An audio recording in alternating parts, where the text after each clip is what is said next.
saddex qof ayaa ku geeriyooday kumanaan kalena waa lagu xidhay kadib markii ay dibadbax ka sameeyeen gudaha dalka Hindiya kaas oo ay dowladdu ku baaqday in aan la samayn dibadbaxaasi. Dibadbaxan oo ay kaga cabanayeen sharci ku saabsan dhalashada lagu muransan yahay ee dalka Hindiya, booliska ayaa xidhay arday iyo dadka u dhaqdhaqaaqa xuquuqda aadanaha. Adeegyada isgaadhsiinta ayaa la joojiyay qaybo ka mid ah magaalada Delhi, gaar ahaan meelaha ay ka socdaan dibadbaxyada qaarkood oo rabshado ka wadaan. Sharcigan cusub ee dhalashada siinaya muhaajiriinta sharciga ah ee aanan ahayn muslimiinta, kuwaas oo ka yimid dalalka Pakistan, Bangladesh iyo Afghanistan.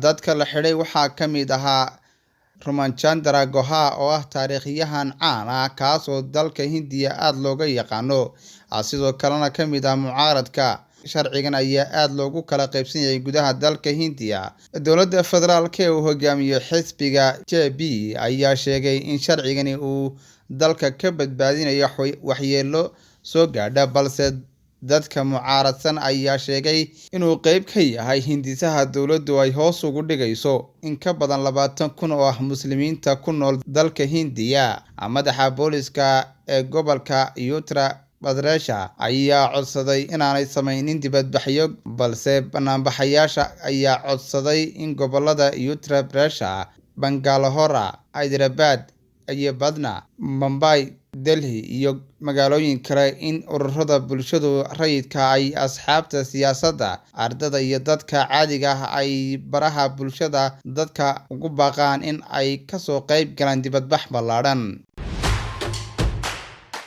adeega cusub ee shirkadda Dahabshiil iyo eDahab.